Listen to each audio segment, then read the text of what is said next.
নমস্কার বন্ধুরা, আজ প্রায় দীর্ঘ অনেক দিন পর আপনার সামনে আমি আরও একখানা গল্প প্রস্তুত করছি। এই গল্পগুলি সম্পূর্ণই আমার নিজস্ব লেখা এবং নিজস্ব ভাবনা।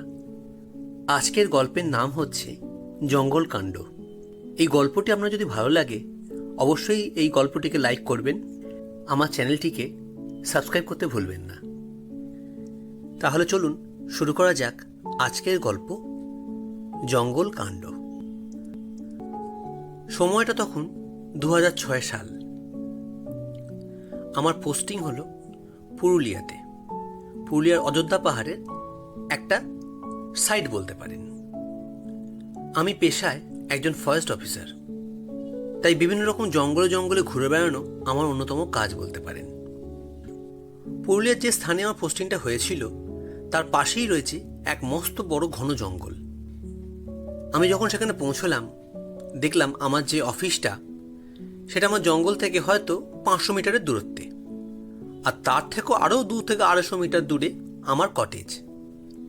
জায়গাটা বেশ নিশুতি নিরালা, মানে মানুষজনের খুব একটা চল সেখানে নেই।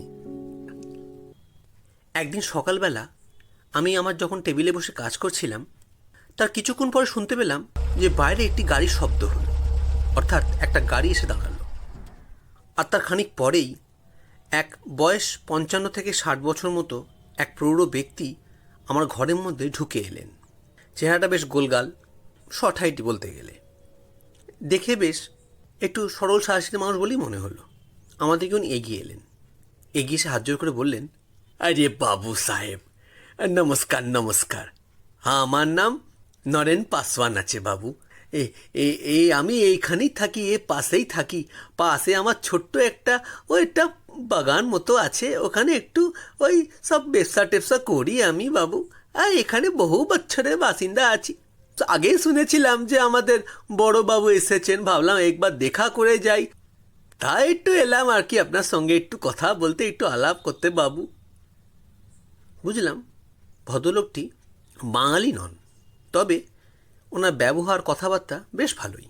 তা বেশ কিছুক্ষণ ওনার সঙ্গে আমার কথোপকথন হলো। তারপর উনি বললেন, আচ্ছা বাবু, আজকে তাহলে আসি আমি।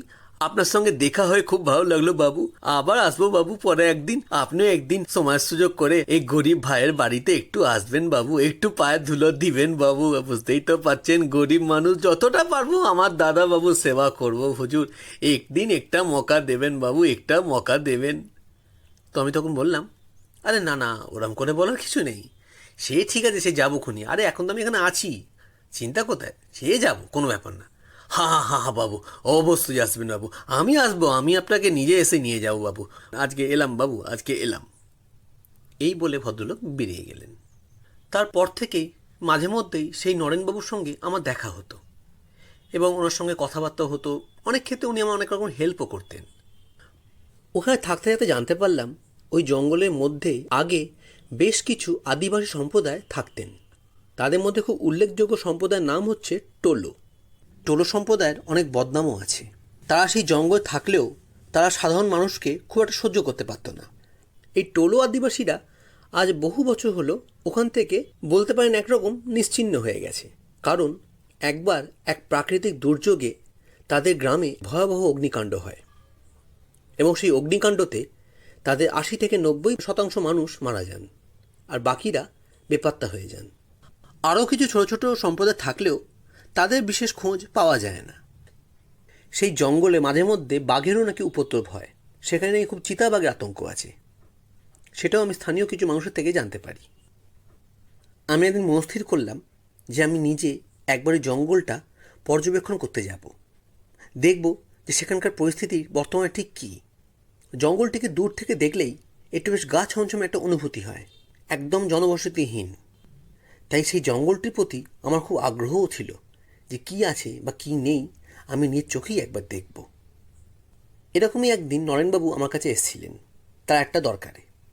তখন কথায় কথায় আমি তাকে বলি, আমি ভাবছিলাম একদিন ওই জঙ্গলটায় যাব, ওই জায়গাটা নিয়ে খুব নাম শুনেছি, আমি শুনেছি নাকি অনেক রকম রহস্য আছে ওখানে। বাবু, রহস্য বলতে গেলে ঠিক কী আছে আমি জানি না, তো ও জঙ্গলটা আগে তাও ভালো ছিল, এখন আর কেউ যায় না বাবু। আর এখন ওখানে খুব বাঘের উপদ্রব আছে বাবু, চিতাবাঘ। বাবা, প্রচুর মানুষ তারা মেরেছে বাবু। আমি একবার চেষ্টা করেছিলাম একটা বাঘ ধরার, ধরেছিলাম, পরে আবার তাকে ছেড়েও দিয়েছিলাম বাবু। ওই জঙ্গলটা একদম ঠিকঠাক নয় বাবু, ঠিকঠাক নয়। আপনি আবার কেন কষ্ট করে ওখানে যেতে যাবেন, কী দরকার? তার থেকে আপনি আমায় বলতে পারেন, আমি আমার কিছু লোক পাঠিয়ে দেবো। আপনি একা একদম যাবেন না, আমার কিছু লোক পাঠিয়ে দেবো, আপনি তাদেরকে নিয়ে যাবেন যদি যেতে হয়। না, সেরম কোনো ব্যাপার না, একবার এমনি একটু দেখার একটু ইচ্ছে আছে। শুনেছি নাকি ওখানে টোলো বলে কোনো সম্প্রদায় ছিল? হ্যাঁ বাবু, ও বাবা, ওরা একদম খারাপ লোক ছিল বাবু, খুব ক্ষতি করতো মানুষের, মানুষকে একদম বাঁচতে দিত না বাবু, খুব খারাপ ওরা বাবা। তারপর তো যা হয়, পাপ করলে উপরওয়ালা তো ছাড়ে না না। একদিন ওদের গ্রামে কী করে কে জানে বাবা, কি আগ লেগে গেল, বাপ রে বাপ, সবাই মরে গেল ওদের। অল্প কয়েকটা বেঁচে ছিল, তারা যে কোথায় গেল কে জানে। এটা আমি শুনেছি আগেও। ঠিক আছে, একবার দেখব কখনো যদি যেতে পারি। সবার মুখ থেকে সেই জঙ্গলের নামে শুনে আমার মধ্যে সেই জঙ্গলটিকে দেখার যে উত্তেজনা বা ইচ্ছা আরও যেন বেড়ে গেল। ঠিক করলাম যে না, একদিন যাবই, দেখি না কি হয়। তো সেই মতো একদিন সকালবেলা আমার দুই দেহরক্ষীকে নিয়ে আমি বেরিয়ে পড়লাম সেই জঙ্গলের উদ্দেশ্যে।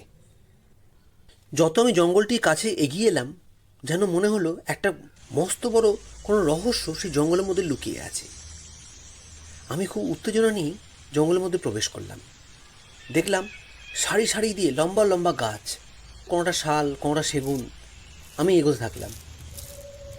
বেশ ঘন জঙ্গলটা, মানে একা যাওয়া বলি যাওয়ার নয়। ইতিমধ্যে বেশ বৃষ্টিও আরম্ভ হয়ে গেল। সকাল থেকে অবশ্য খুব মেঘলা হয়েছিল, আর তখন বৃষ্টিটাও ঠিক সেই সময়তেই আরম্ভ হলো। তারই মধ্যে আমি আর আমার দুই দেহরক্ষী আস্তে আস্তে করে আমরা এগোতে থাকলাম। খানিক দূর এগোনোর পর দেখতে পেলাম কেমন যেন ফাঁকা ফাঁকা জায়গাটা, ঠিক বুঝতে পারলাম না যে কি আছে। আমি আর আমার দুই দেহরক্ষী সেই দিকে এগোতে যাব, আর ঠিক সেই সময়তেই কেমন যেন চারিদিক ধর্মর করে নেমে যেতে লাগলো। আমরা কোনো রকমে তিনজনেই নিজেদের প্রাণ বাঁচাতে যেদিকে পারলাম ঝাঁপ মারলাম। বুঝতে পারলাম যে জায়গাটিতে ল্যান্ডস্লাইড হয়েছে, এবং সেটা কোনো অল্প বিস্তর জায়গা না, বেশ বড়সড় জায়গাতে হয়েছে। কোনো রকমে আমি একটা গাছের ডাল ধরে আটকে গেলাম। আমার দুই দেহরক্ষীকে চিৎকার করে ডাকলাম, কিন্তু তারা কেউ সাড়া দিল না। বুঝতে পারলাম তারাও হয়তো কোনো বিপদেই আছে। আমার তখন খুব ভয় করতে লাগলো। ভাবছিলাম যে কোনো রকমভাবে যদি ডালটা আমার হাত থেকে ফসকে যায়, আমি একদম তলাতেই পড়ে যাব, সেক্ষেত্রে আমার মৃত্যু ভয় থাকতে পারে। এমন সময় দেখি দুজন মানুষ আমার দিকে দৌড়ে এলেন। এসে তারা আমাকে কোনো রকমে টেনে তুললেন। প্রথমে আমি ভাবলাম হয়তো আমার দেহরক্ষীরা, তারপর যখন তাকিয়ে দেখলাম যে না, তারা আমার দেহরক্ষী নন। দুজনই পরনে লুঙ্গি আর গলায় গামছা, গায়ের রং তামাটে, চুলগুলো উস্কো খুস্কো, হাতে একটা করে লাঠি রয়েছে। আমাকে তারা ওই অবস্থার মধ্যেই জাপটে ধরলেন যাতে কোনো রকমভাবে আমি পড়ে না যাই, এবং তারা অদ্ভুতভাবে নিজেদের সামনে নিলেন। আমি কোনো রকমে তাদেরকে ধরে উঠে এলাম। আমি একটুখানি বসার পর আস্তে আস্তে নিজেকে সামলে তাদের দিকে তাকিয়ে দেখলাম যে তারা দুজনেই ফ্যাল করে আমার দিকে চেয়ে আছে। আমি তখন বললাম, ধন্যবাদ তোমাদের, তোমাদের অসংখ্য ধন্যবাদ। তাদের মধ্যে একজন আমার দিকে ফ্যাল করে চেয়েই রইল, সে আর কিছু বলল না। কিন্তু আরেকজন, সে আস্তে আস্তে আমার মাথায় হাত দিল, দিয়ে বলল, বাবু আপনি ঠিক আছেন? হ্যাঁ, আপনি ঠিক আছেন তো? হ্যাঁ ঠিক আছি, আমার একটু কোমরে লেগেছে, তবে ঠিক আছে, তোমরা ছেলে বলে তো আমি বাঁচলাম, তোমাদের অসংখ্য ধন্যবাদ। কিন্তু তোমার তো আমি আগে কখনো দেখিনি। না বাবু, আমরা তো এই ভেতর দিকে থাকি, আপনি আমায় দেখবেন কি করে? আমরা তো বাইরে বেরোই না। বাইরে বেরো না? কিন্তু কেন বাইরে বেরো না কেন? আসলে বাবু, সে অনেক কত বলবো। আমরা একটা আদিবাসী সম্প্রদায়, বাইরে বেরোই না তো, এই জঙ্গলের মধ্যেই থাকি। ও আচ্ছা আচ্ছা, ঠিক আছে। তারপর আমি তাকিয়ে দেখি যে জায়গাটা তখন আমি ভাবছিলাম ফাঁকা ফাঁকা, সত্যি সেই জায়গাটা ফাঁকা। যে জঙ্গলটা বাইরে থেকে অত ঘন, ভেতর দিক থেকে একদমই সেটা ফাঁকা। অনেক দূর দূরান্ত অবধি সেখানে কোনো গাছপালা নেই, এবং সেখানে ভালো মতো মাটি কাটা হয়। আমি তখন তাদেরকে জিজ্ঞেস করলাম, আচ্ছা একটা কথা বলো তো, এই জায়গাটা এরম কেন? বাইরে থেকে কি সুন্দর জঙ্গল গাছপালায় ভর্তি, কিন্তু ভেতরটা এরম কেন? তখন তারা একটু মুখ চাওয়াচাই করে আমায় বলল, এটাও আগে জঙ্গল ছিল বাবু, যে জঙ্গলটা বাইরে দেখলেন না, এটাও তাই ছিল। আজ আর নেই বাবু, আজ আর নেই। সব শেষ করে দিয়েছে, সব শেষ করে দিয়েছে। শেষ করে দিয়েছে? কে শেষ করেছে? হ্যাঁ, কে শেষ করেছে? আর আর কি বলবো বাবু, অনেক কথা বাবু, অনেক কথা। আরে আমায় বলো না, তোমরা আমার নিশ্চিন্তে বলতে পারো, আমি এখানকার ফরেস্ট অফিসার, এই জঙ্গলটা এখন আমারই আন্ডারে, তোমরা নিশ্চিন্তে বলো। বলবো? আচ্ছা বলছি তাহলে। বাবু, এককালে জঙ্গল ছিল সবুজে ভরা, কত শান্তিতে থাকতাম তখন আমরা, জানেন? কিন্তু আজ আর কিচ্ছু নেই, সব শেষ করে দিয়েছে। কে সব শেষ করে দিয়েছে? হ্যাঁ, কে শেষ করেছে? কি আমি বুঝতে পারছি না, ঠিক করে বলো। দেখুন বাবু, ওখানে একটা গাছও নেই, আর সব গাছ কেটে দিয়েছে। দেখুন, দেখতে পাচ্ছেন বাবু, একটা গাছ দেখতে পাচ্ছেন? আর বাইরে থেকে আপনাদের মনে হলো না যে কত ভেতরটা কত সুন্দর? কিন্তু দেখুন তো, ভেতরটা আর সুন্দর আর নেই বাবু, কিচ্ছু নেই। সব কেটে শেষ করে দিয়েছে ওই শয়তানটা। ওই শয়তানটা সব শেষ করে দিয়েছে। কে? কার কথা বলছো? নরেন পাসওয়ান, নরেন পাসওয়ান বাবু, নরেন পাসওয়ান। নরেন পাসওয়ান? কিন্তু উনি তো ওরকম মানুষ নন, বরং উনি অনেক পরোপকারী, উনি আমাকেও অনেকবার হেল্প করেছেন। না বাবু, ও সব নাটক করে, সব নাটক করে, ও খুনি। কিন্তু তোমরা সব জানলে কি করে? তোমরা কারা? আমরা আমরা টোলো সম্প্রদায় বাবু, আমরা টোলো সম্প্রদায়। এই জঙ্গলে তো আমরা আগে থাকতাম। তোমরা টোলো সম্প্রদায়? কিন্তু তোমরা যে বলছো, তোমাদেরও তো অনেক বদনাম, তোমরা প্রচুর মানুষের অনেক ক্ষতি করতে।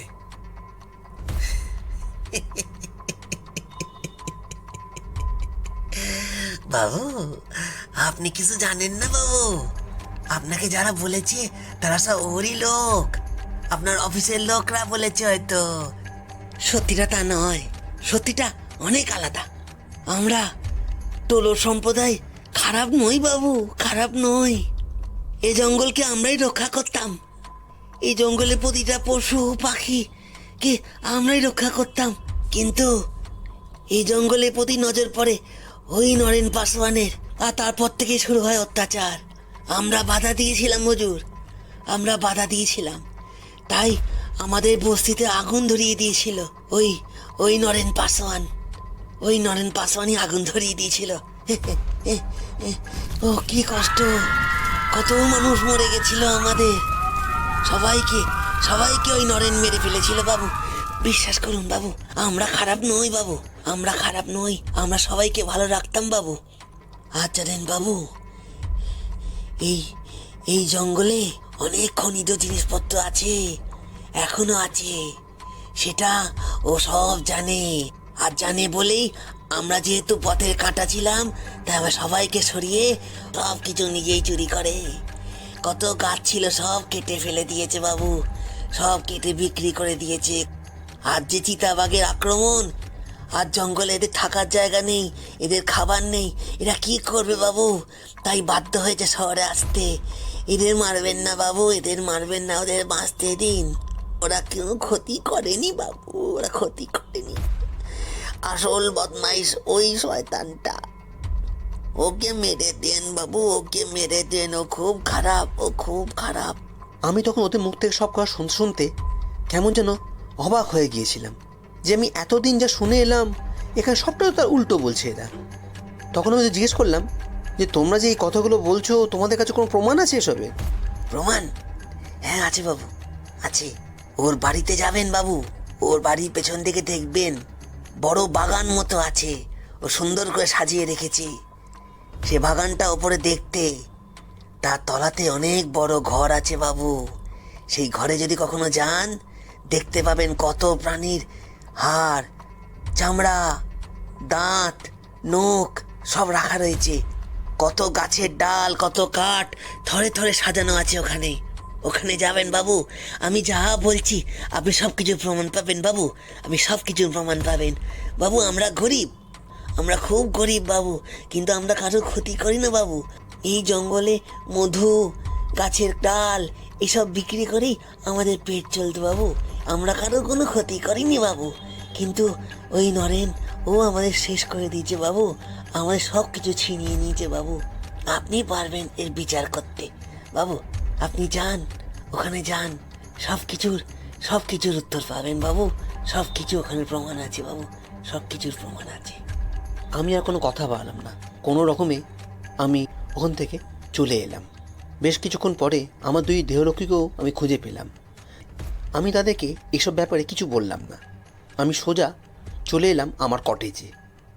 এবং পরের দিনই কলকাতা থেকে আমার এক বন্ধুকে আমি ডেকে পাঠালাম। বন্ধুকে আমি পুরো ব্যাপারটা বললাম, বলে তাকে ছদ্মবেশ ধরে নরেন পাসওয়ানের কাছে পাঠালাম। অর্থাৎ সে গিয়ে বলবে যে সে কিছু কাঠ এবং কিছু প্রাণীর ছাল চায় বিদেশে রপ্তানি করার জন্য। আর আমার কথা মতো সে তাই করলো। আমি আমার বন্ধুর জামার বাটনে একটা ভিডিও ক্যামেরা লুকিয়ে রেখেছিলাম। বন্ধু আমার কথা মতো নরেন পাসওয়ানের কাছে যায় এবং ঠিক সেই মতোই নরেন পাসওয়ানও আমাদের ফাঁদে পা দেয়। বন্ধুর বাটনে লাগানো ক্যামেরার মাধ্যম দিয়ে আমার কাছে প্রমাণ আসতে থাকে। আমি বুঝতে পারলাম যে তারা আমাকে যা বলেছেন সবটাই সত্যি। সঙ্গে সঙ্গে আমি ফোর্স ডেকে পাঠালাম এবং ফোর্স নিয়ে আমি নরেন পাসওয়ানের বাড়িতে গিয়ে হাজির হলাম। প্রথমটা সে আমার কথা শুনে অস্বীকার করছিল, কিন্তু তারপরে সেই হিডেন ক্যামেরা থেকে যা যা ভিডিও আমি পেয়েছি তা আমি তার সামনে তুলে ধরলাম এবং তখন সে বাকরোধ হয়ে গেল। আমি তাকে তো অ্যারেস্ট করলামই এবং সব কিছুকেই সিজ করলাম। বাঘের ছাল, দাঁত, নখ, সে সঙ্গে দামি আমি কাঠ, আরও নানান জিনিস তার ওখান থেকে উদ্ধার করলাম। এই ঘটনার 2-3 দিন পর একদিন আমি অফিস থেকে বেরোচ্ছিলাম। যখন বেরোতে যাব আমার চোখ পড়ল আমাদের অফিসের গেটের দারোয়ানের দিকে। ভদ্রলোক ওই লোকাল বাসিন্দা, তাই তিনি এই ব্যাপারের কিছু হলেও জানবেন এই ভেবে আমি তার দিকে এগিয়ে গেলাম। ভদ্রলোক আমাকে দেখে ব্যস্ত হয়ে উঠলেন এবং আমাকে সেলাম ঠুকে দাঁড়িয়ে রইলেন। আমি তার কাছে এগিয়ে গেলাম, গিয়ে তাকে জিজ্ঞেস করলাম, আচ্ছা এখানে যে এত কিছু ঘটনা ঘটতো বা ঘটে গেছে এটা কি আপনারা কেউ জানতেন না? আমাকে তো অনেকেই বলতেন যে উনি খুব ভালো মানুষ, উনি পরোপকারী। তা কই, সেরকম তো কিছুই নয়, উনি তো একজন ঠকবাজ, চোর। তা আপনারা কি এটা জানতেন না? তখন সেই ভদ্রলোক আমার দিকে তাকিয়ে বললেন, বাবু, আমরা সবই জানতাম, কিন্তু ওর বিরুদ্ধে মুখ খোলার সাহস আমাদের ছিল না। আমি আজ কিছু বললে বাবু, আমি পরিবার নিয়ে মাঠে মারা পড়তাম বাবু। আমার বাড়িতে আমার পরিবার আছে, আর ও যা মানুষ, ও আমায় ছাড়তো না বাবু। ও ঠিক খবর পেয়ে যেত যে আমিই বলেছি, তখন আমার জীবন সংশয় হয়ে যেত বাবু।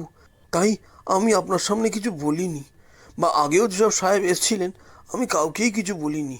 ও সব সাহেবদেরই নিজের হাত করে নিতেন, শুধু পারল না আপনাকে করতে। আপনিই পেরেছেন বাবু ওকে উপযুক্ত জবাব দিতে বাবু। এটা আমরা পারতাম না, এটা আমাদের দ্বারা সম্ভব হতো না বাবু, তাই বলতে পারিনি বাবু।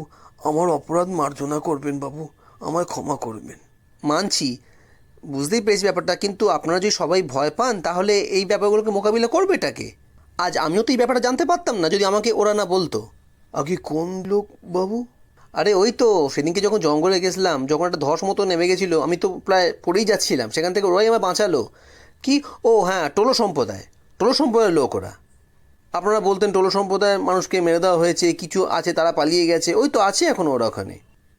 আমার কথা শেষ হওয়া মাত্রই উনি আমার দিকে তাকিয়ে আমাকে বলতে লাগলেন, টোলো সম্প্রদায়? না না না না বাবু, আপনার কিছু ভুল হচ্ছে বাবু। টোলো সম্প্রদায়ের মানুষ তো আর কেউ বেঁচে নেই। আরে ওদের তো এই নরেন পাসওয়ানি আর কি, আজ থেকে প্রায় বছর 6-7 আগে পুড়িয়ে মেরে দিয়েছে বাবু। ওরা কেউ বেঁচে নেই। আরে না না, বেঁচে নেইটা আবার কি? ওফো, আপনারাই তো বলতেন যে বেশিরভাগ মারা গেছে, কিছু তো আছে তারাই পালিয়ে গেছিলো, তাদের মধ্যেই 2 জন। না বাবু, সেটা সত্যি নয়। আসল ঘটনা হচ্ছে ওটা নরেন পাসওয়ান এবং তার সাঙ্গপাঙ্গরা মিলে গোটা গ্রামটায় ঘিরে নিয়েছিল বাবু, এবং চারদিক দিয়ে ওটাকে আগুন দিয়ে পুড়িয়ে দিয়েছিল। ওরা একজনও বাঁচেনি বাবু, ওরা কেউ বেঁচে নেই। আপনার হয়তো হয়তো শুনতে বা বুঝতে একটু ভুল হতে পারে বাবু। আমি তো এই গ্রামেরই লোক বাবু, আমি জানি ওরা তো কেউ বেঁচে নেই বাবু। আপনার হয়তো কোথাও একটু ভুল হচ্ছে বাবু। সেই মুহূর্তে ওনাকে আর কিচ্ছু বললাম না, ফিরে এলাম। সেদিন কটেজে সারা রাত আমার ঘুম হলো না। পরদিন সকাল হতে না হতেই আমি বেশ 4-5 জনকে আমার সঙ্গে নিয়ে সেই জঙ্গলে এগিয়ে গেলাম। গোটা দিন ধরে সেই জঙ্গল তন্ন তন্ন করে খুঁজলাম, কিন্তু কোথাও কোনো মানুষের টিকি পর্যন্ত পেলাম না। দিনের শেষে কাউকে দেখতে না পেয়ে আমার অফিসে ফিরে এলাম। তখন আমার দুজন দারোয়ান আমাকে বললেন, আগে বাবু, আপনি কাকে খুঁজতে গেছিলেন বাবু? ওখানে ওখানে তো কেউ থাকে না।